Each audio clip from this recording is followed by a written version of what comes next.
घेतलंच पाहिजे का नको? असं ना मी आज नसते पोत्याला दोन्हीकडनं दोन होल मारायचे.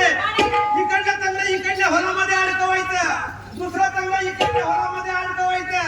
कमरेनं रस्सीनं पॅक बांधायचं. चालताना रस्ताही सापण हवा देखील एअर कनेक्शनची भेटत असते. मग मी नसते पोता अंगात घालते अवताच होता. इकडली रस्सी ह्या हातात अडकवायची, दुसरी रस्सी इकडल्या हातात अडकवायची. शरीराचा एवढा भाग राखला बाकी गरज नाही. दागिना असं करते, खाली टिकली लावते.